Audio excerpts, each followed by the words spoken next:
prisrčno lepo pozdravljeni na Inštitutu za novejšo zgodovino. Sem Mojca Šorn, zaposlena na inštitutu kot socialna zgodovinarka. Verjetno se me spomnite že z prvega dogodka, zato naj bo o meni to za zdaj vse. Povezovala bom program, ki smo ga skupaj s sodelavci pripravili za današnji dogodek. Spomini še živijo, predstavitev knjige. Res, da je današnje srečanje tretje tovrstno, vendar upam, da ne bo nič manj uspešno, prijetno, kot sta bili prvi dve. Začeli bomo s pesmijo, sedaj pa vabim k besedi direktorja inštituta, dr. Andreja Pančurja, in se mu hkrati zahvaljujem za moralno in finančno podporo. Vas tudi jaz lahko pozdravljam na Inštitutu za novejšo zgodovino, kot jaz zastopam, ne samo zastopam, ni to prva predstavitev te knjige, ampak glede na udeležbo, ki jih je naša ekipa z Inštituta za novejšo zgodovino imela v vsem tem skupnem delovanju, je verjetno tudi zelo primerno, da je še en dogodek še tukaj pri nas na Inštitutu za novejšo zgodovino. Jaz bi lahko sicer rekel, da je inštitut je do tega projekta pristopil, ker ponovadi mogoče slišite podobnih zadevah na način, da gre se za medgeneracijsko sodelovanje. V resnici v našem primeru to ni bilo to. Lepo bi rekel, mi smo vas potrebovali tega, ker imate spomine na neko pomembno obdobje. In smo vas praktično izkoristili, hkrati pa upamo, da ste pri tem uživali. Tako da te spomini, ki ste jih dali in so zdaj zabeleženi, bodo seveda potem pa nadaljno tudi ovrednoteni, bojo notri v citirani v različnih publikacijah. Obljubljeno mi je tudi tukaj bilo, da bo en resni znanstveni članek iz tega nastal za celotno obdobje. In to je tisto največje zadovoljstvo, ki ga inštitut kot raziskovalna osnova pri tem lahko čuti, in bi se vam še za ta način še enkrat zahvalil, da smo vas lahko izkoristili. Hvala.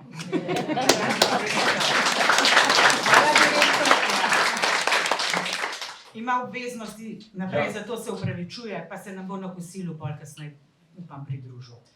Torej, prvi današnji nagovor za direktorjevim pozdravom je bil namenjen Tanji Velagič, direktorici in odgovorni urednici knjižnega programa ter revije Borec. Vendar je službeno zadržana, se je opravičila, poslala nam je pa besedilo, ki ga bom zdaj, če dovolite, kar prebrala. Spoštovane in drage prijateljice, tovarišice, kolegice in kolegi, dober dan in še enkrat prisrčna hvala za ves trud ob nastajanju zbornika Spomini še živijo. Lepo ga je bilo delati in je ob tem nastal še en živ spomin. Ob tej uvodni zahvali založbe Sofije in revije Borec bi rada izpostavila pomen snovanja revije, kakršna je Borec, ki letos praznuje 75. obletnico neprekinjenega izhajanja. Ta kontinuiteta ni bila vedno samoumevna in še vedno ni. No, na tem mestu bi dodala, da je do danes v teh 75 letih išlo več kot 700 številk te revije. Torej, revijo je decembra leta 1948 ustanovil Republiški odbor Zveze združenj borcev NOB v prelomnem letu kot branik idej jugoslovanskega partizanskega gibanja in revolucionarnih pridobitev NOB, AVNOJ-a, odločitve za mir nasproti blokovski politiki in odločitve za nadaljnje razvijanje socializma. Na tej poti se je revija z ustanovitvijo založbe Borec izoblikovala iz borčevskega glasila najprej v vojno-zgodovinski mesečnik. V 80-ih letih je bilo vodenje revije prvič predano ženski urednici, gospe Mileni Štrajnar, ki je vojno-zgodovinsko usmeritev razširila v antropologijo in literaturo ter zapostavljene in nezaželene tematike zgodovinskega raziskovanja. To pot je nadaljevalo uredništvo v 90-ih letih, ki se je oblikovalo v krogu publicističnega društva ZAK, ustanovljenega zato, da je po ukinitvi založbe Borec in spremembi družbeno-ekonomskega sistema omogočilo preživetje revije v času ne le preobračanja zgodovine, temveč brisanja zgodovine in pridobitev socializma v času privzgajanja sovraštva do idej in stvarnega pomena komunizma, v razvoju delavskih in osvobodilnih gibanj, v razvoju družbe. V tem obdobju revije se je uredništvu pridružilo veliko kritičnih študentov in študentk ter mladih raziskovalcev in raziskovalk na področju humanistike in družboslovja, ki so v reviji videli možnost za mednarodno usmerjeno platformo svojega družbeno-kritičnega in teoretskega delovanja. Leta 2012-2013 se je društvo ZAK pripojilo humanistični založbi Sofija, ki od takrat izdaja revijo in ki je tudi sama prehodila podobno zgodovinsko pot. Zadnja publikacija, ki smo jo z dolgoletno urednico Borca Mileno Štrajnar naredili, je bila dvodelna obsežna knjiga Ilegalčki, Vojna Ljubljana 1941-45, ki je izšla pred 20 leti in pri kateri je prav tako sodeloval Inštitut za novejšo zgodovino, zlasti člana uredništva Borca dr. Vida Deželak Barič in danes prisotni dr. Damjan Guštin. Zakaj to poudarjam?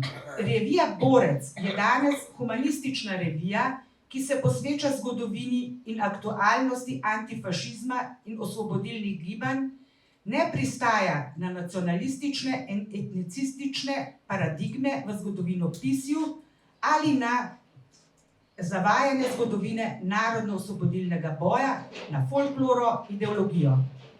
Razvija temeljno razsežnost uporništva kot družbenega transformiranja in solidarnosti. Opira se na historični materializem, svetovno-sistemske pristope raziskovanja, ki razčlenjujejo notranje sistemske povezave med fašizmom, kolonializmom, rasizmom, šovinizmom, antifeminizmom in tako naprej, ki zaradi prevlade kapitalističnih družbeno-ekonomskih odnosov in ureditev niso stvar preteklosti, ampak na žalost jedro sedanjosti. Zaradi tega ostaja temeljni vzgib revije ozaveščanje in izobraževanje. Pri tem imamo vedno močno vlogo ljudje sami, naše zelo raznolike in večplastne izkušnje, spomini. To niso nepomembne subjektivnosti, ki se jih prepogosto diskvalificira kot obrobne reči in ženske emocije. Nasprotno, to je območje zavedanja in odgovornosti, saj je podlaga subjektivnosti človeški subjekt, torej razmišljujoča oseba, ki daje prednost vsebini, da jo izpove, jo ovrednoti, izlušči iz nje, kar je obče pomembnega za družbo in razvoj, za sporočilo. Borca so ustanavljali in ga ustanavljamo ljudje, najprej borci in borke NOB, brez njih ga ne bi bilo in niti ne naše refleksije njihovega boja in družbenega delovanja, izkušenj ter iz tega oblikovanih vrednot solidarnosti, katerih podlaga je vedno temeljna človeška empatija. Ta nas povezuje in to kljub razdiralnosti. Ljudje zato niso številke, na kar so v zgodovinopisju prepogosto reducira, življenjske zgodbe in spomini pa obstranjeni na sekundarni vir ali pa niti na to ne. Z tega vidika je pomembno, da še naprej skupaj vztrajamo pri temeljni humanistični razsežnosti in zgodovini od spodaj, ki jo pišejo ljudje s svojimi izkušnjami in ki zato upošteva različne glasove in jih ne diskvalificira. Hvala še enkrat vsem sodelujočim pri nastanku zbornika Spomini še živijo, še posebej sourednicama, glavni urednici Vidi Arnold Milošević in glavni organizatorci in pobudnici Mojci Šoren. Toliko, Tanja. Tanja, hvala. Pa bomo kar nadaljevali z glavno urednico, organizatorico Vido Milošević Arnold, upokojeno raziskovalko, ki je skoraj vso svojo delovno dobo, ki je trajala kar 45 let, se posvečala izobraževanju za socialno delo. Danes bo njena beseda tekla od ideje do knjige. Vida, prosim. Lepo pozdravljeni. Ne vem, a tole dela ali ne.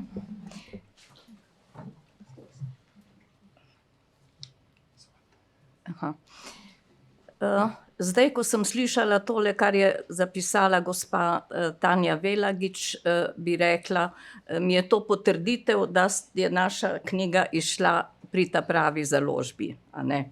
Tudi mi smo imeli določene ideje sporočiti, želeli smo sporočiti svoje spomine, kot dokaz, da dejansko so se te stvari dogajale in da partizani so bili in borba je bila in to težka, huda, da smo bili tudi mi kot otroci prizadeti zaradi tega, kar se je dogajalo.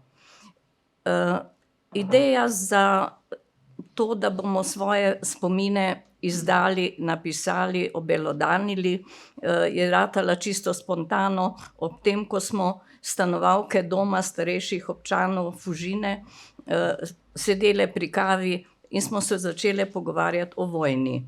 Vsaka je povedala nekaj dogodkov in takrat sem videla, kako so naši spomini različni glede na to, iz katerega konca Slovenija je katera izhajala.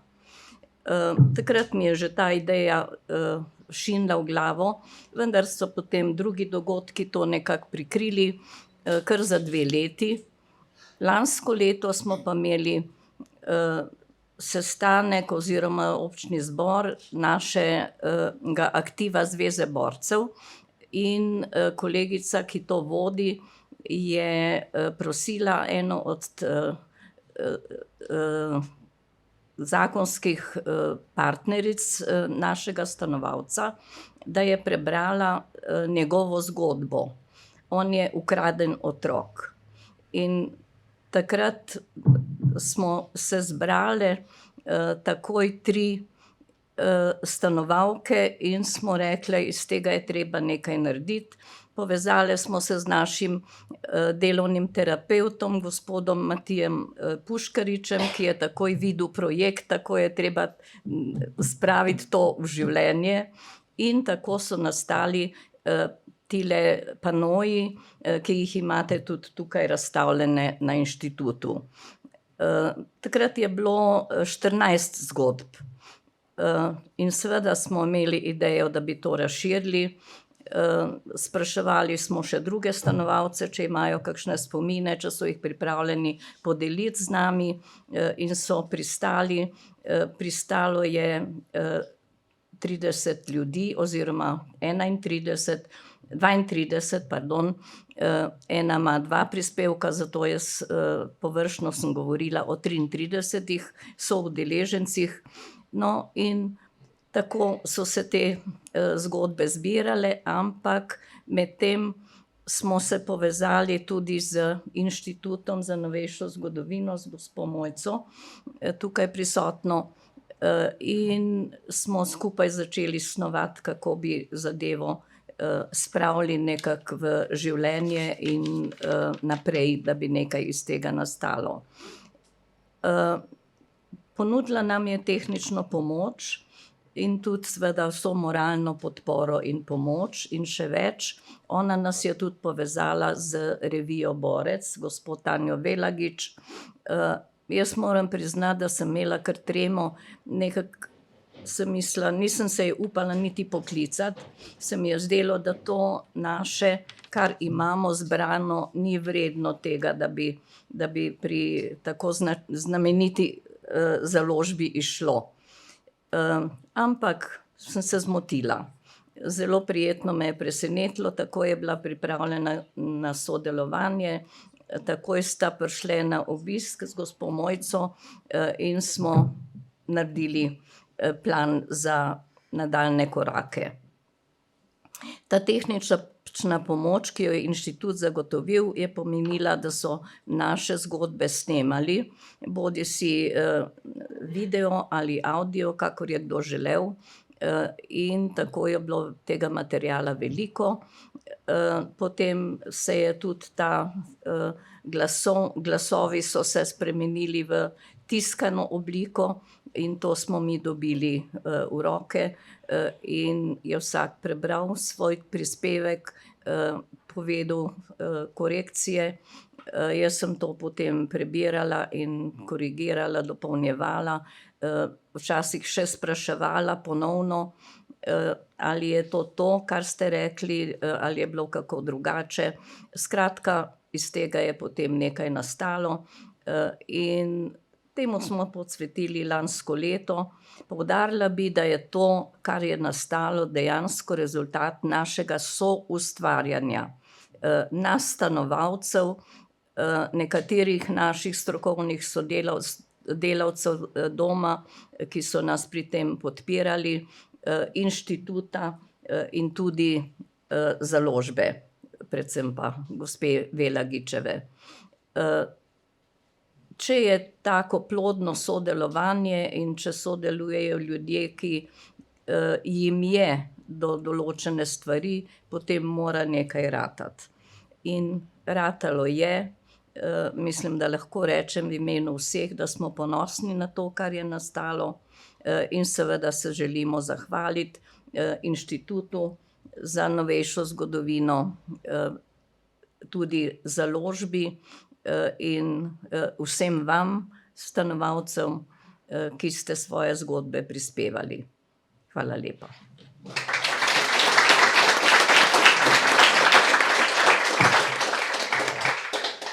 Vida, hvala za ta koncizen prikaz našega projekta.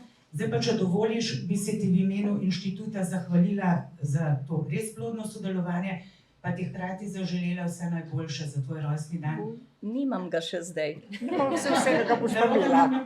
Čez en mesec. Nič hudega. Potem pa samo za sodelovanje. Ti si mi že zadnjič Sem ti voščila ponedeljek, samo za sodelovanje, za rojstni dan dobiš pa druga večjega. Ti bom dala, le Vida, kar takole.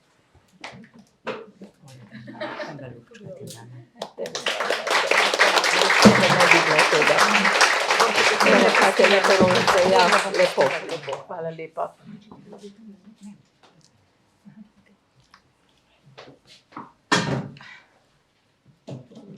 Oprosti za pomoto, da sem te postavila. Sem pa tam napisala, da sem rojena en mesec po okupaciji. Slabo znanje. Tisti en mesec po. Druga vojnica, ne? Ja. Oprosti. Morda je kdo od vas prebral, da sem v zborniku, v prispevku napisala, da je bilo o drugi svetovni vojni napisanega kar precej znanstvenih, strokovnih člankov, knjig in tako dalje. Je bilo pa zelo malo napisanega o tem, kako so vojno preživeli, med vojno živeli otroci. Ničesar pa ni bilo napisanega o tem,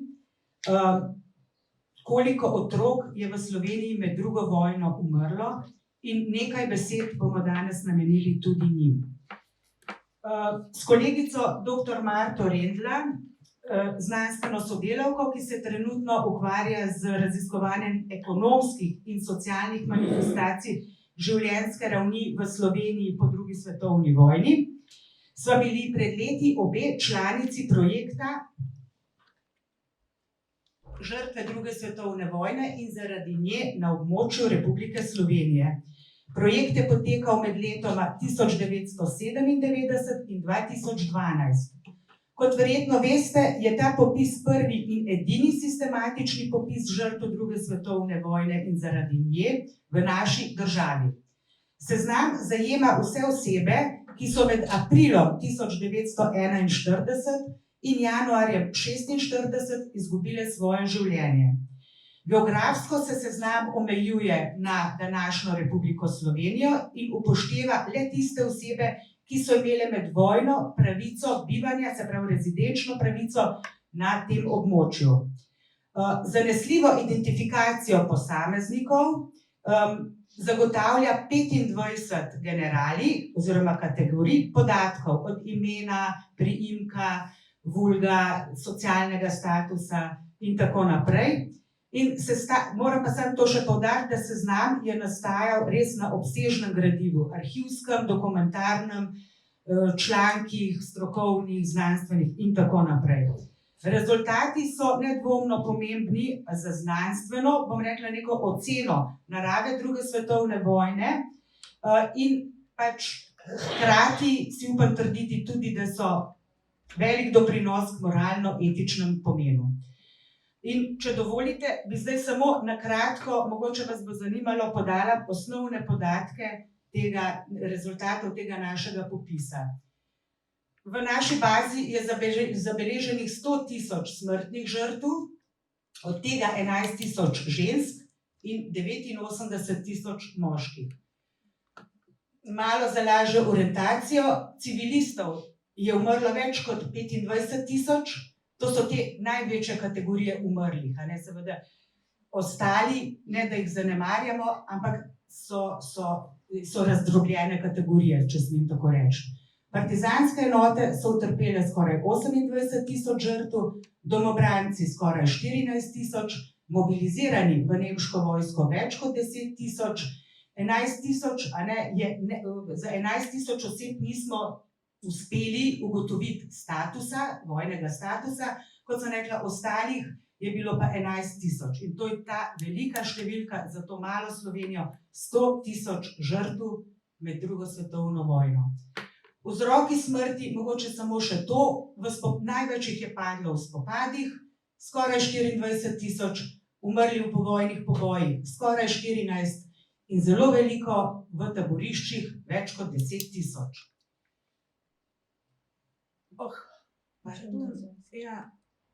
Torej, začela in končala bom s tem, v Sloveniji je med drugo svetovno vojno umrlo 6.000 mladoletnih oseb, kar je zelo veliko in mislim, da nekaj besed si zaslužijo tudi oni in predajam besedo Marki. Ja, lepo pozdravljeni tudi v mojem imenu. Zdaj bomo še dali mojo predstavitev, ki se nanaša na izgube med mladoletnimi osebami v času druge svetovne vojne. Zakaj to pravzaprav izpostaviti? Zato, ker gotovo, nedvomno, izgube mladih življenj pomenijo najbolj tragično in nepopravljivo posledico druge svetovne vojne. In kot je že Mojca povedala, te izgube mladoletnih oseb v celotnem številu smrtnih žrtev, ki jih je pač več kot 100.000, kar je pomenilo 6,7% izgubo takratnega prebivalstva, same mladoletne osebe v tem skupnem popisu pa predstavljajo skoraj 6% izgubo vseh žrtev. Kot je to na splošno veljalo, je veljalo tudi za mladoletne osebe, da jih je bila večina moških, se pravi 78%, dobra petina pa je bila žensk. Večina mladoletnih žrtev, glede na to, da je za kar velik delež mladoletnih oseb neznano, koliko so bile stare oziroma kakšen je bil njihov socialni status, je bila otrok. To je bila najmanj četrtina otrok med mladoletnimi žrtvami je bila torej otrok. Se pravi, mlajših od 7 let. Naj še povem, ker sem pozabila, se pravi, mladoletne osebe se štejejo za vse tiste, ki so bile mlajše od 21 let. Večjo kategorijo mladoletnih žrtev predstavljajo tudi šoloobvezni otroci, torej učenci in pa odraščajoča mladina, dijaki in pa vajenci različnih strok. Če vse te skupaj damo, jih je dobra petina, se pravi več kot 20% mladoletnih žrtev. Precejšen delež predstavljajo tudi, so bili že delavci različnih strok in pa kmečki sinovi in pa kmečke hčere, se pravi 9%. Seveda za vseh pa ni bilo mogoče ugotoviti, kot tudi so tudi razdrobljene kategorije, kot je to drugo. Ne glede na mladost, je precejšno število oziroma delež mladoletnih oseb izgubil življenje v najrazličnejših oboroženih formacijah. se je že vključeval, ne glede na mladost. Se pravi, teh je seveda največ padla že v partizanskih enotah, se pravi dobrih 29% mladoletnih žrtev. Največ pa je bilo seveda še civilistov, se pravi dobrih 57%. Da vojna res ni prizanašala mladoletnim osebam in otrokom, kažejo tele tabele po vzroku smrti, se pravi po načinu smrti, se pravi ni prav ničimer prizanašala. V enako ekstremnih situacijah so izgubljali življenja in doživljali kot odrasle osebe. Zdaj, če pogledamo, je to kar zastrašujoče, se pravi podatek, več kot, se pravi okoli 42% mladoletnih žrtev je izgubila življenje v boju oziroma je bila ustreljenih ali pa umorjenih. Naslednja velika kategorija, na kakšen način so izgubljali življenje mladoletne osebe, so bile nesreče. Najrazličnejše nesreče povezane z vojnimi dogodki in seveda to v dogodkih, v situacijah, ko pač ni bil otroci bili najbolj brezskrbni, se pravi v otroški igri, ko so bili radovedni in so raziskovali v otroški igri, se pravi z eksplozivnimi sredstvi. Se pravi, teh je bilo mladoletnih žrtev kar 14,3%. Naslednji večji deleži, ki so umirale mladoletne osebe, so bila taborišča in pa izgnanstvo in pa tudi zaradi najrazličnejših posledic povezanih z vojno. Se pravi, v taboriščih in zaradi njih jih je umrlo dobrih 8% mladoletnih oseb, prav tako v izgnanstvu podoben delež, skoraj 9%. Tudi v bombnih napadih so bili udeleženi mladoletne osebe in otroci, se pravi v bombardiranjih jih je izgubilo življenje dobrih 7%. Za primerjavo sem dala še otroke, na kakšen način so pa otroci najpogosteje izgubljali življenja, kar je tudi kar velik delež oziroma ogromen. Več kot, se pravi blizu 27% otrok je izgubilo življenje v izgnanstvu. Naslednje kategorije, ki pa so bile velik delež utrpele, so bili pa ustreljeni in umorjeni, se pravi dobrih 14% in pa v nesrečah povezanih z vojnimi dogodki, kot sem že prej omenila, teh je bilo pa še več, se pravi skoraj 16%. Prav tako so otroci pogosto umirali v bombardiranjih, teh je bilo skoraj takih med mladoletnimi 12%. Če gremo naprej. Od pokrajin je največje izgube mladoletnih oseb utrpela Spodnja Štajerska. Mladoletne žrtve te pokrajine predstavljajo kar 32% vseh mladoletnih. Spodnji Štajerski po izgubah sledi Ljubljanska pokrajina skoraj s 30%, potem pa si sledijo naslednje pokrajine Primorska skoraj 17%, Gorenjska z dobrimi 11% in ostale pokrajine.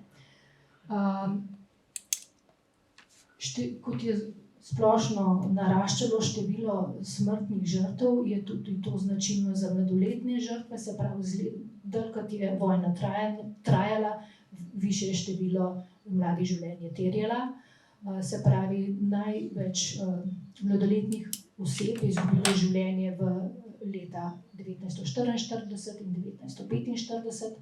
V obeh teh letih jih je izgubilo po 32% od mladoletnih oseb. In to tudi kaže, recimo leto 1945, glede na to, da ni trajalo niti 5 mesecev, kako srdita in ostra, oziroma kakšen vrhunec vojne je to bil s tem visokim deležem izgub med mladoletnimi osebami. Se pravi, samo v parih mesecih. Toliko, hvala.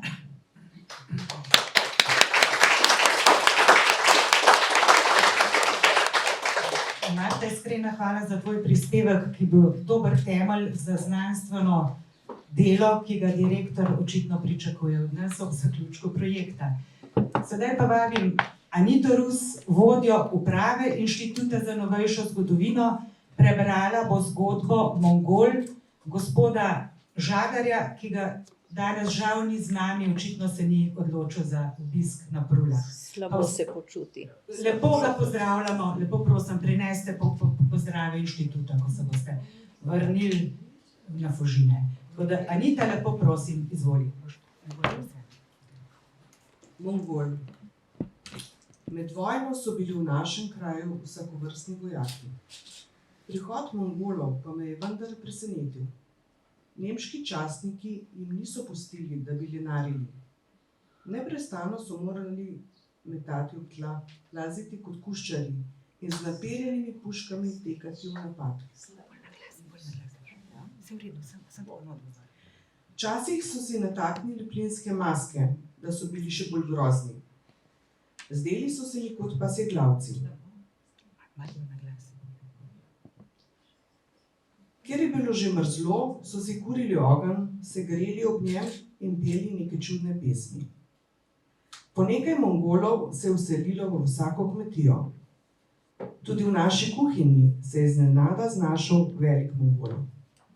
Bil je precej večji in širši od mojega očeta in morda tudi močnejši. Za očeta sem dotlej mislil, da je najkrepkejši in najmočnejši moški na celem svetu. Glavo je imel ogromni Mongol, vso polepljeno z obliži. Mislil sem, da se je udeležil težkih bojev in bil ranjen, vendar ni bilo tako. Ko sva se že bolje spoznala, mi je z besedami in kretnjami razložil, da se ga je nacukal, padel po tleh in se ves potolkal. Nekaj 100 metrov od naše hiše je stal vojaški kotel in tja so hodili Mongoli jest. Toda kar so dobili v njihovi kuhinji, jim ni bilo zadosti. Kuhali so se še posebej. Naš Mongol je vzel mami največji lonec, v katerem je prekuhavala perilo. Na štedilniku je zavrel vodo, vanjo vsul več vreč križa, dodal kose, pese in mesa, nato pa vse zalil še s celo steklenico olja. Prav zanimalo me je, kaj bo iz tega. Ko se je stemnilo in smo zaradi zaukazane zatemnitve skrbno zagrnili vsa okna ter prižgali električno luč, je prihrumelo v kuhinjo še 5 Mongolov. Čudil sem se njihovemu nenavadnemu obnašanju. Dali so roke pred obraze in vanje v nekem neznanem jeziku mrmrali. Po končanem obredu so šli z dlanmi preko obrazov, kakor bi se umivali. Menda je bila to njihova molitev pred jedjo. Nato so si iz velikega lonca nadevali na krožnike tisto svojevrstno rižoto in jo začeli z velikim apetitom jesti. Nekaj časa je bilo slišati samo ropotanje žlic in uživanje hrane. Šele, ko so si potošili glad, so se začeli pogovarjati, smejati in si prižigati cigarete. Zdeli so se mi kot velikani iz pripovedke, ki smo jo imeli v šolskem berilu. Ne vem več, kje je naš Mongol spal, morda v seniku ali pa v hlevu. Ko sem se zjutraj prebudil, je bil že spet v kuhinji. Čistil si je puško. Vanjo je vložil 2 magazina s 5 naboji. Take puške doslej še nisem videl. Zdelo se mi je, da je napol brzostrelka, vendar z veliko večjo prebojno močjo. Ko sem pozorno opazoval njegovo opravilo, je Mongol takoj vedel, da občudujem njihovo puško in se mi na glas smejal. Odrasli ljudje nimajo nikoli časa za otroke. Mongol pa ni bil tak. Ko sem zlezel na senik, da namečem seno za krmljenje krav, je zlezel po lestvi za menoj in mi pomagal. Opazil sem, da zna govoriti v več jezikih. Z menoj je govoril po rusko.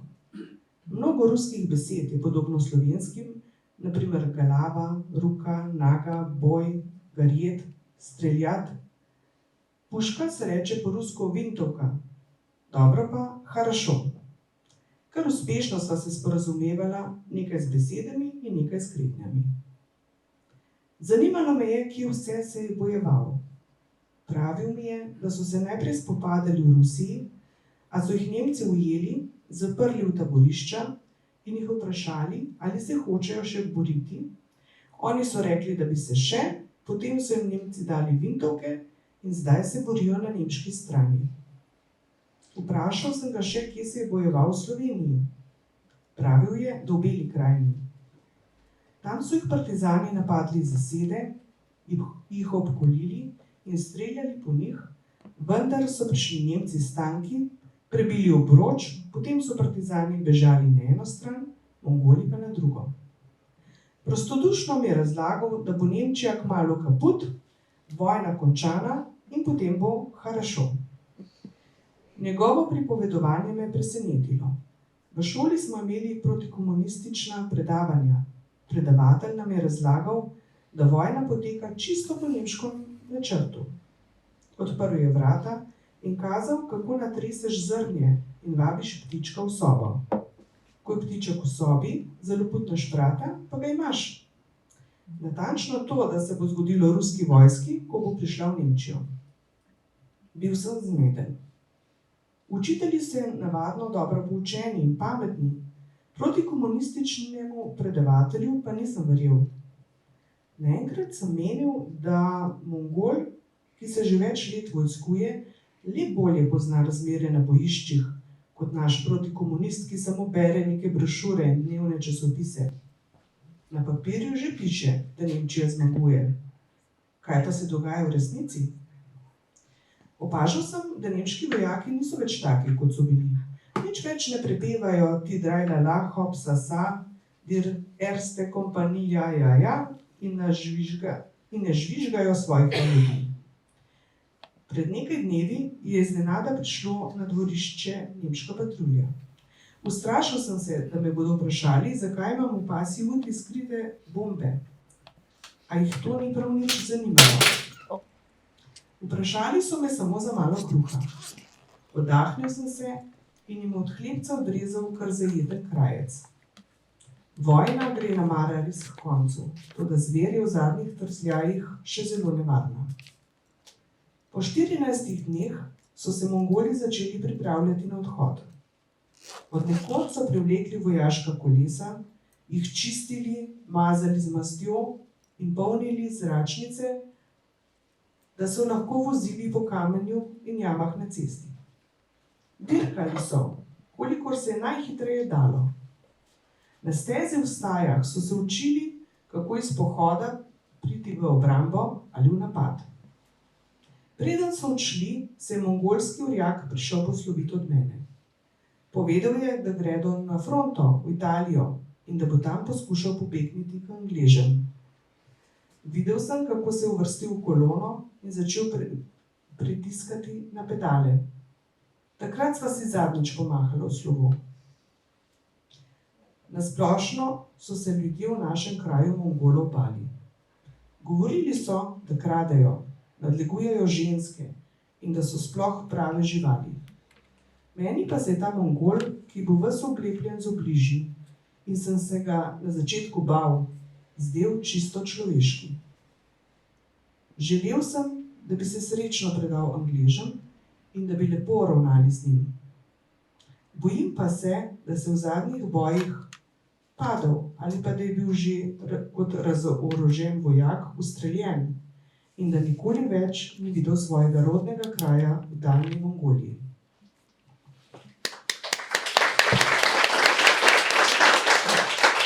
Hvala, Anita. Sedaj pa bo vabim dr. Mali, da se nam pridruži. Dr. Jana Mali je doktorica znanosti socialnega dela, zaposlena na Fakulteti za socialno delo v Ljubljani kot izredna profesorica. Je vodja katedre za dolgotrajno oskrbo in na fakulteti razvija področje socialnega dela s starimi ljudmi. Govorila bo o spominjanju preteklosti kot krepitvi ustvarjalnosti v jeseni življenja. Ja, lepo pozdravljeni, hvala za povabilo. Lahko rečem pa dodam tej predstavitvi še to, da v bistvu področje socialnega dela s starimi ljudmi, ki ga razvijam, je pričela razvijati Vida Milošević Arnold in sem jaz njena naslednica. No in seveda tudi nekako povezovanje najino še vedno traja in je tudi nekako sem bila seznanjena s tem, kaj nastaja, te zgodbe, kako nastajajo. in me zelo veseli, da sem lahko vključena v ta projekt. No, Vida me je tudi prosila, da bi napisala en uvodnik, uvodne razmišljanje, bolj v smislu spominjanja kot ustvarjalnosti. No, in jaz sem potem nekako tako razmišljala, da v bistvu nekako ta, bi lahko rekli, sodoben položaj starejših v družbi precej necenjen ali pa nekako vrednost starejših v družbi ni dobro priznana, ni cenjena. In se mi je zdelo, da prav ta projekt zelo dobro pokaže, kako lahko nekako tudi spominjanje preteklosti, ki je v tej knjigi zapisano, je en tak doprinos tudi sodobni družbi, našemu današnjemu življenju, prav v tem smislu, da je spominjanje lahko tudi zdaj nekako nam, mlajšim generacijam koristno, in da je na nek način ustvarjalno, pa tudi za vas stanovalce v domu, nekako to združevanje, druženje, nekako to skupno nastajanje zgodb, tudi v sodelovanju z Inštitutom za novejšo zgodovino, nekako povezovanje ljudi, ki prej niso bili nekako povezani, se mi zdelo, to pa kaže zdaj to spominjanje pa na nek nov vidik tudi ustvarjalnosti. In seveda tudi vsi dogodki, ki zdaj sledijo, že izdani knjigi, se mi zdijo, so en tak produkt te ustvarjalnosti, tako da se mi zdi, da lahko res v starosti tudi iščemo skozi različne projekte, različne načine še ustvarjanja. Tako me tudi veselino, da bo na podlagi te knjige še bodo neki novi članki nastali, spet nova dela, kar spet se mi zdi potrditev te ustvarjalnosti. Tako da jaz sem zelo vesela, da je ta projekt pokazal to ustvarjalnost. Razmišljala sem pa tudi o tem nekako, da čas, v katerem živimo, se zelo nekako usmerja v različne sodobne tehnološke rešitve, zelo veliko računalnikov uporabljamo, te umetne, tako imenovane umetne inteligence. In je vprašanje, se mi zdi, ali smo zdaj res ta čas umetne inteligence, a tudi nam predstavlja res neko ustvarjalnost. Meni se zdi, da je res to bolj pripovedovanje, spominjanje, te neki skupni življenjski dogodki, trenutki nam dajo večjo ustvarjalnost kot neka taka, zdaj tako imenovana umetna sodobna inteligenca. Ne vem, koliko je zelo ustvarjalna. Ogromno podatkov lahko zbere, analizira, na nek nov način predstav, ampak je to res vsa ta ustvarjalnost, ki ga lahko da človeški tudi v smislu spominjanja, to pa je tako pri meni malo pod vprašanjem. Tako da se mi zdi, da je več teh različnih dimenzij ustvarjalnosti, ki jih ta projekt kaže, ki jih tudi ta knjiga kaže. In še posebej se mi zdi dodana velika vrednost te ustvarjalnosti, da je prav v okolju doma starejših občanov Fužine to nastalo. Tako da mislim, da zdaj, ko se širi glas o tej knjigi, tudi v drugih domovih že so zainteresirani za podoben projekt, se pravi, se ta nekako ustvarjalnost se mi zdi kar tako lepo prenaša tudi po drugih krajih, po Sloveniji se širi. Tako da očitno je nekaj dobrega v tem smislu ustvarjalnosti. Zdaj, jaz se na fakulteti tudi precej ukvarjam z področjem socialnega dela z ljudmi z demenco. Na tem področju gre spet za spominjanje, za nekako okrnjen spomin ljudi. In se mi zdela še toliko večja in dragocena vrednost te knjige tudi v tem kontekstu, da se nekako razblinijo te misli, pa nekako tudi ideje, saj na stara leta pa pride vedno demenca. Tudi če pride, nekako ta dolgoročen spomin je zelo živ, je zelo ohranjen in spet ustvarja neke priložnosti za neko ustvarjalno delovanje, ustvarjalno povezovanje ljudi. Na nek način tudi sem videla to kot priložnost za neke nove aktivnosti, dejavnosti, tudi za ljudmi, ki imajo še zelo živ ta dolgoročen spomin. Tako da bi lahko kar naštevala in vedno, ko sem z našimi študenti, tudi pokažem ta projekt, pokažem to knjigo, kaj se da vse narediti, kako je na stara leta ustvarjalnost lahko še živa. Tako da jaz bi rekla, ne samo, da spomini živijo, tudi ta ustvarjalnost se mi zdi skozi spomine, se zelo krepi in nam daje eno priložnost, da razmišljamo na nov način, kako na stara leta to ustvarjalnost še okrepiti. Tako da jaz upam, da bodo še nastajali projekti, da se bo ustvarjalnost še krepila in da bomo našli še kakšne načine za sodelovanje. Hvala lepa.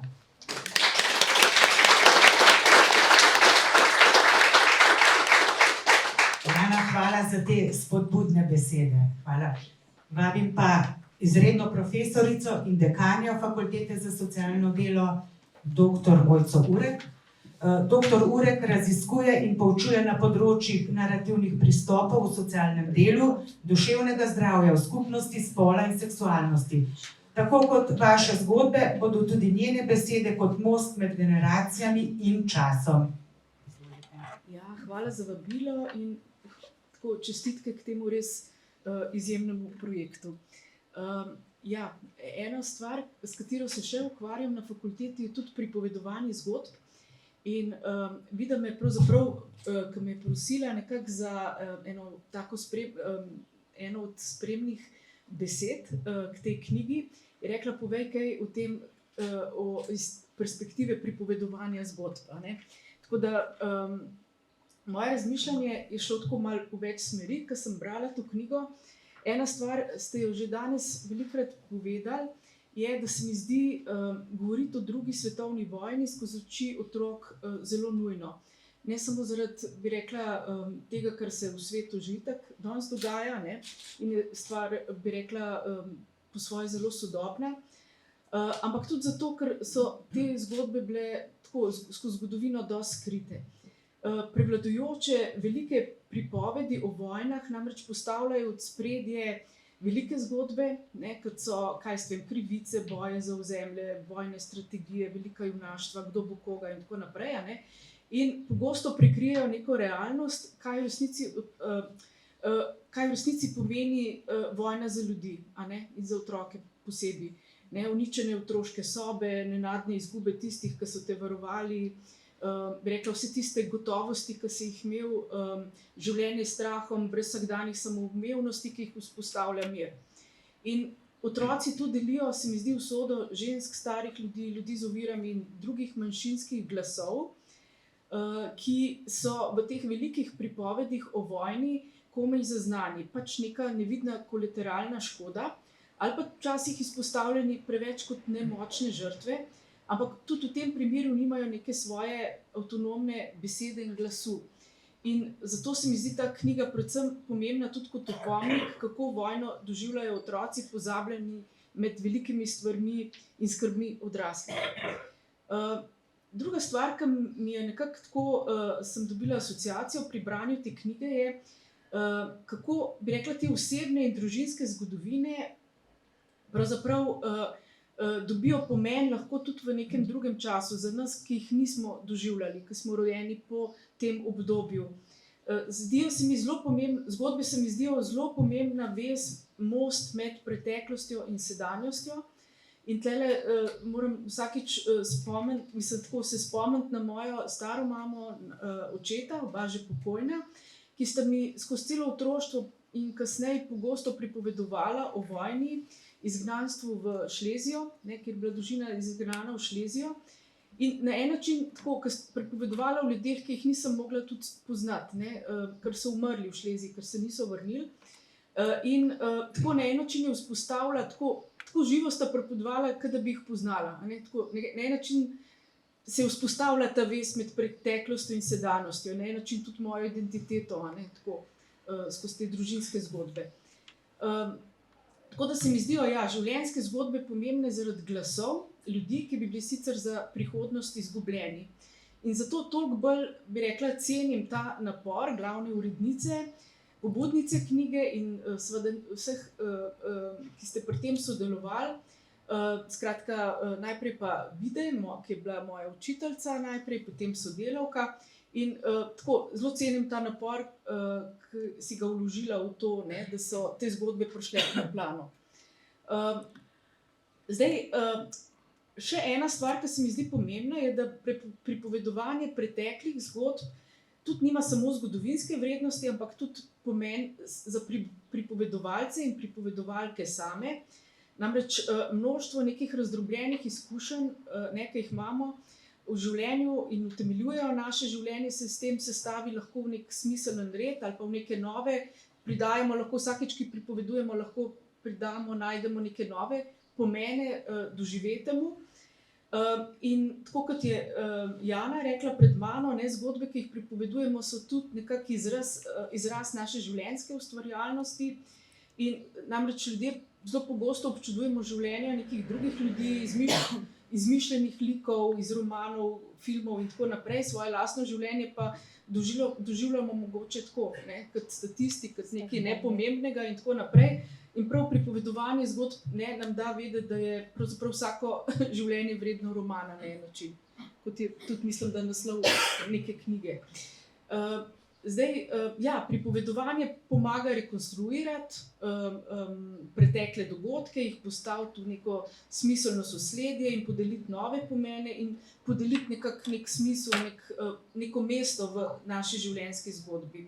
Ne, s tem tudi lažje povežemo preteklost s sedanjostjo, s prihodnostjo in vzpostavljamo ta občutek nepretrganosti med prej in potem, med nekdanjim jazom, sedanjim jazom, če tako malo, bi rekla,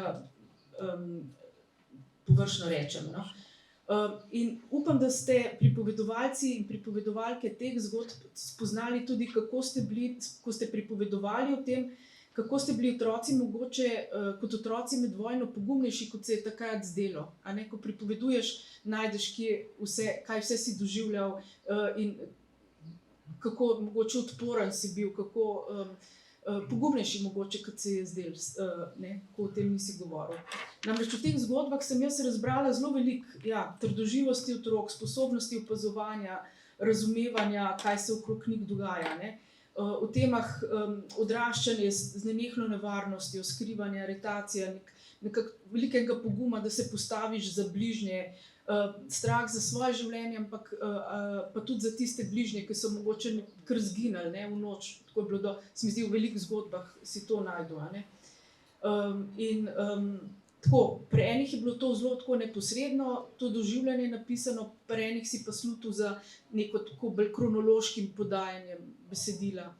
In mogoče samo še za konec, za zgodbo se mi zdi, sta pomembna tako pripovedovalec kot poslušalec in izkušnja pripovedovanje zgodb je zmer tudi izkušnja neke skupnosti, nekega zarotniškega vzdušja, ki se vzpostavi in vemo, da je biti dober poslušalec tudi ena spretnost zase, ne? To, da nekako, kot vemo, ne, ko pripovedujemo, dostikrat skačemo naprej, nazaj, zgoščamo, rečimo dogodke in dober poslušalec nekako na en način ve, da še tako nepovezane dogodke povezuje nek tak skupen smisel, ki se mogoče šele čez čas izkaže, ko ljudje pripovedujejo in ga zna tudi tako dobro pripeljati, zaokrožiti, ne, na koncu. In mogoče je tudi to, da je poslušalka delila podobno življenjsko izkušnjo, ne, pomaga tudi k temu, da omogoči mogoče spominu, da lažje steku na en način, kot tudi to, da je tvoja zgodba del nekega širšega kolektivnega projekta, ne, tako samo individualna.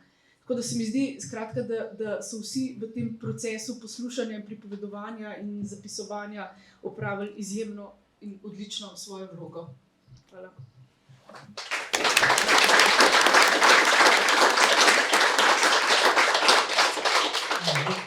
Hvala, z veseljem smo vas poslušali. Zdaj pa vabim še enkrat Anito Rus, bo prebrala zgodbo Vide Dolinšek, Sežiganje slovenskih knjig in upor proti okupatorju.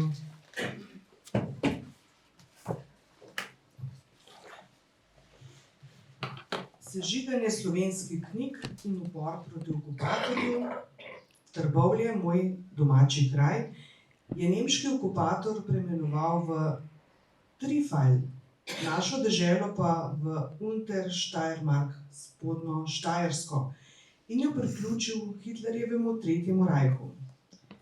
Takoj so nam prepovedali govoriti v materinem jeziku, zažigali so slovenske knjige, pregnali ljudi z domače zemlje, mučili v koncentracijskih taboriščih, streljali talce. Najprej bom opisala dogodek začetka vojne, ki me je zelo prizadel. Nemška okupacija, konec aprila 1941, Trbovlje. V dolini nekaj gori. Vidim dim, sem rekla mami, in že odbrzela v tisto smer. Na večjem prostoru med hišami sem zagledala grmado, kjer so ognjeni zublji švigali med knjigami.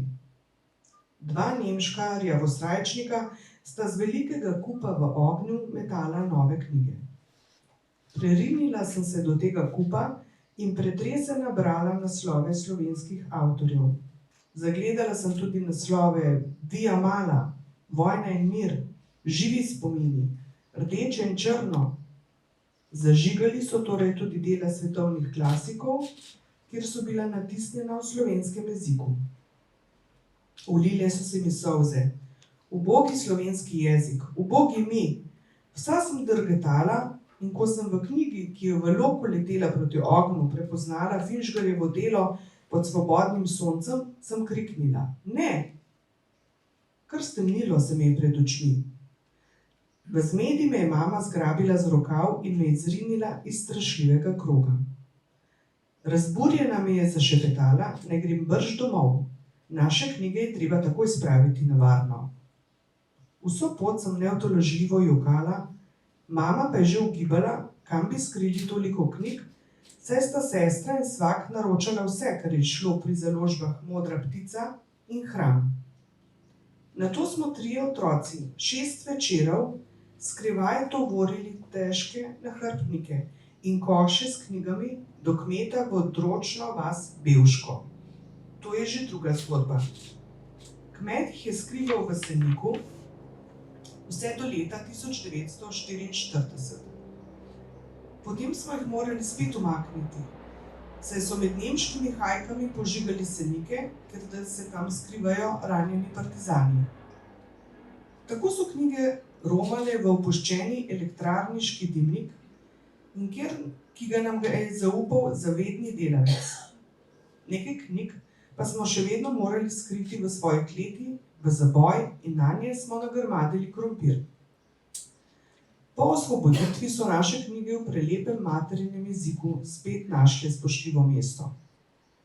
Vsega tega se še tako živo spominjam. Takrat sem bila stara 15 let, bratranec je bil 1 leto mlajši, sestra pa še 1 leto mlajša. Sestra je še živa in se velikokrat spomniva, kako smo tovorili knjige. To je bilo grozno. Bili smo le otroci.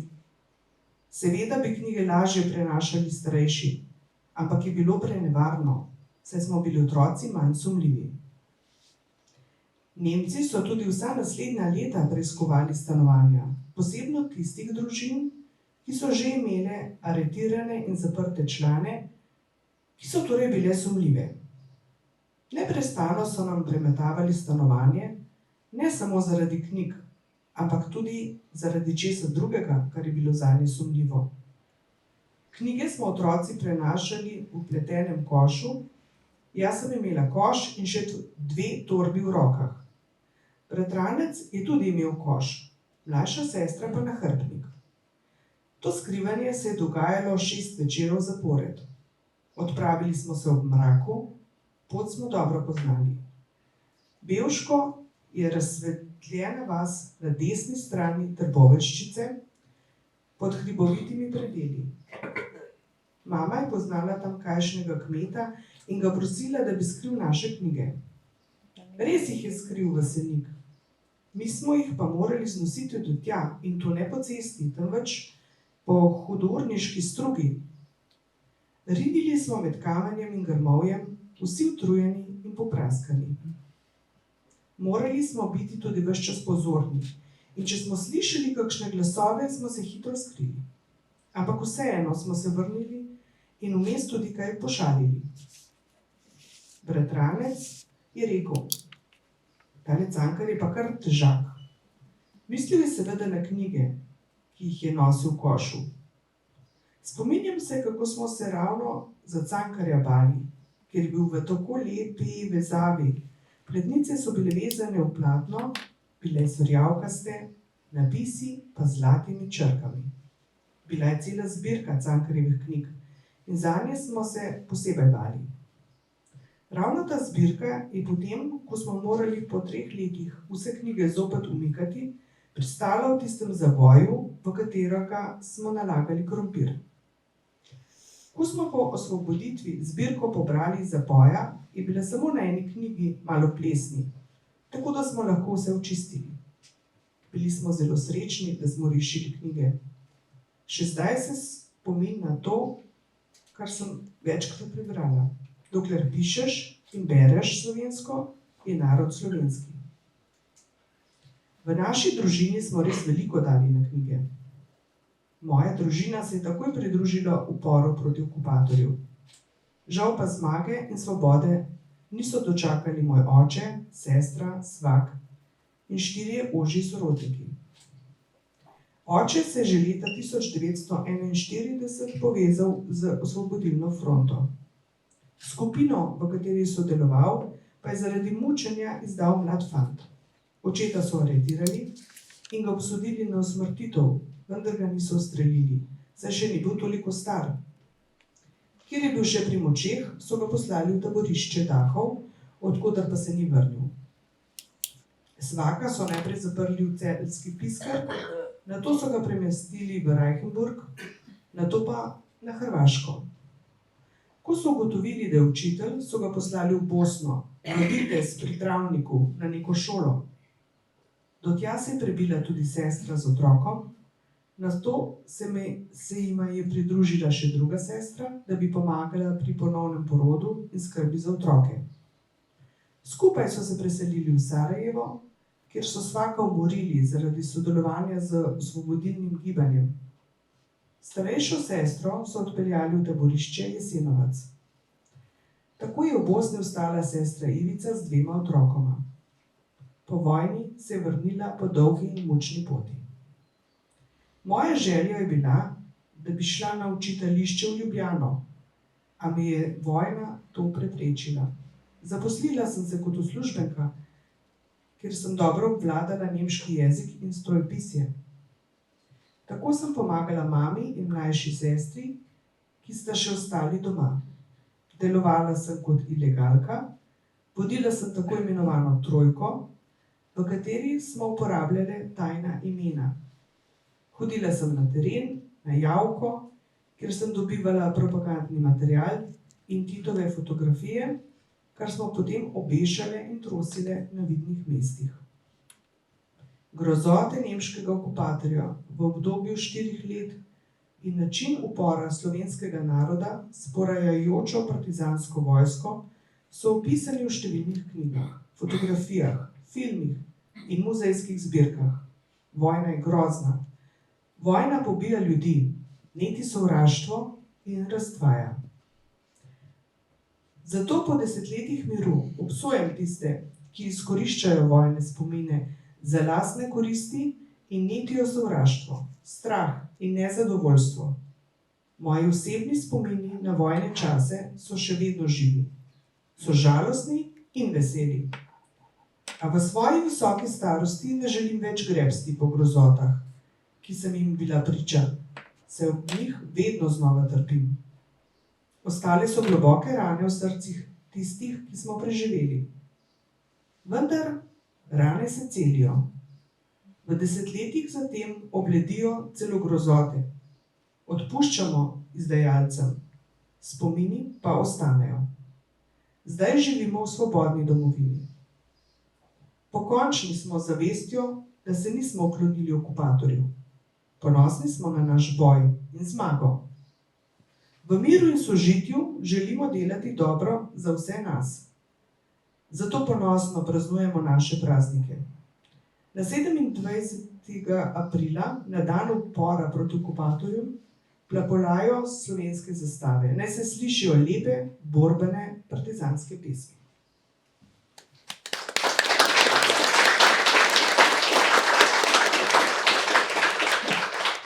Anita, hvala. Zadnja današnja govorka bo dr. Anica Mikuš-Kos, upokojena otroška psihiatrinja, ki od svoje upokojitve dalje opravlja humanitarno psihosocialno pomoč za otroke na področjih, ki so prizadeti od vojne. In tudi danes bo ostala zvesta svoji temi. Gospa doktor, izvolite. Hvala, a to deluje? Ja. Ja.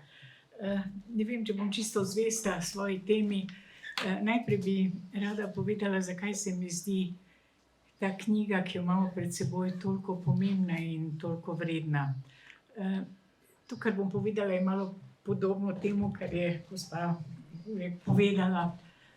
Namreč, ko beremo neke zgodovinske tekste, je to vedno na neki ravni posplošitve, abstrakcije, generalizacije. Ali bo uporabljen označevalec nikoli, včasih, redko, vedno, vselej, brez izjeme, je odvisno od pisca teksta. V teh generalizacijah se nekako človek izgubi njegovo trpljenje. Ko pa beremo takšno knjigo, pa doživljamo človeško razsežnost vojne in trpljenja in tudi vidimo nek mozaik, ki imamo neposredni dostop do dogajanj. Ni tako, da imamo vmes posrednika, običajno pravijo zgodovino, pišejo zmagovalci. In v tem vidim res veliko, veliko vrednost.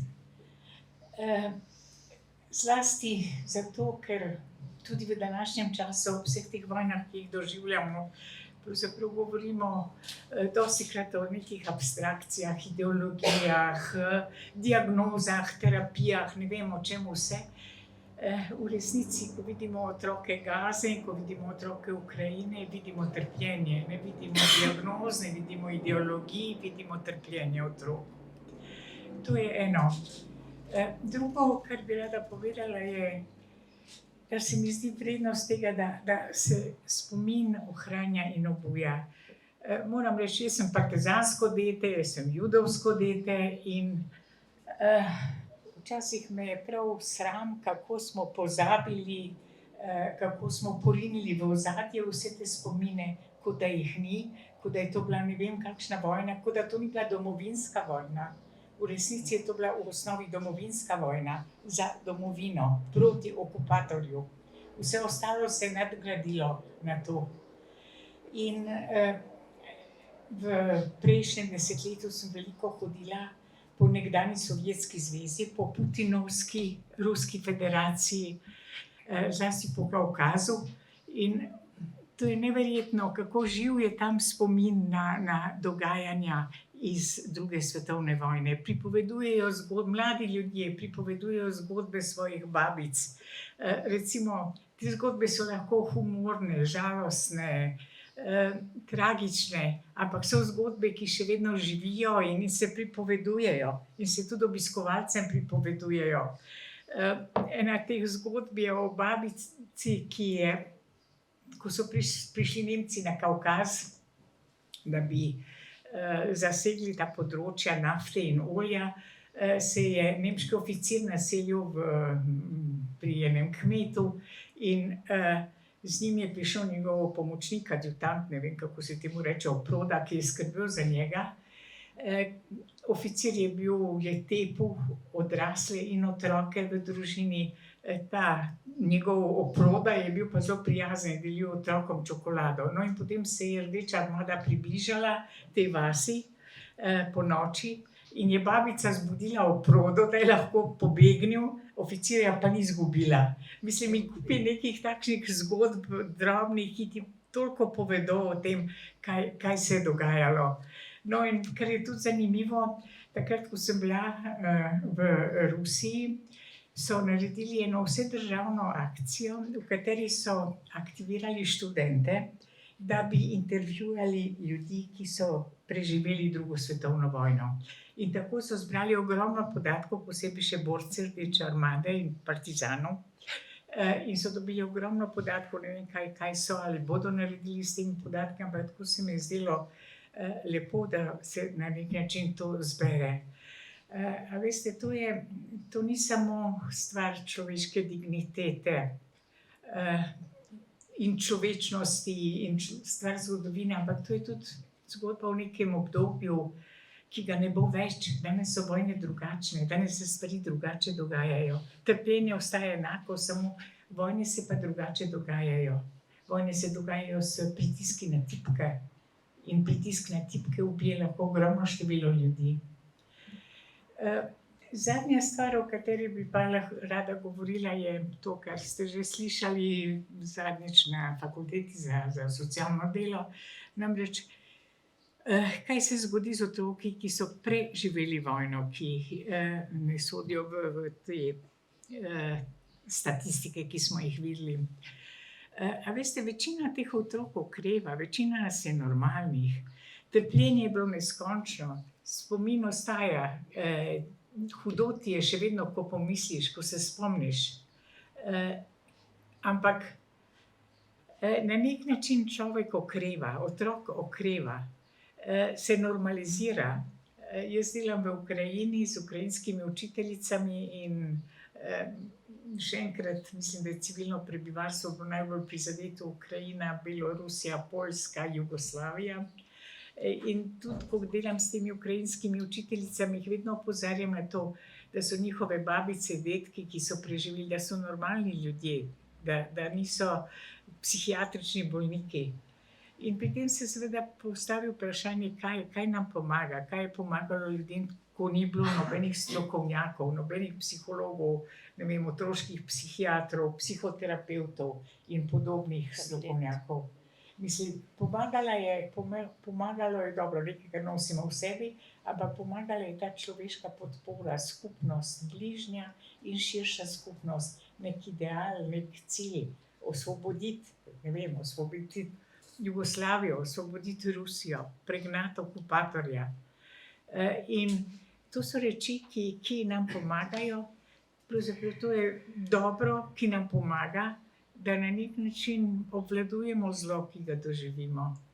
In zdi se mi, da to, kar lahko storimo v tem času, kot smo nemočni, ko ne moremo ustaviti vojne v Gazi, ko ne moremo ustaviti vojne v Ukrajini, ko ne moremo ustaviti vojne na še 56 žariščih, kjer menda so prisotni oboroženi spopadi.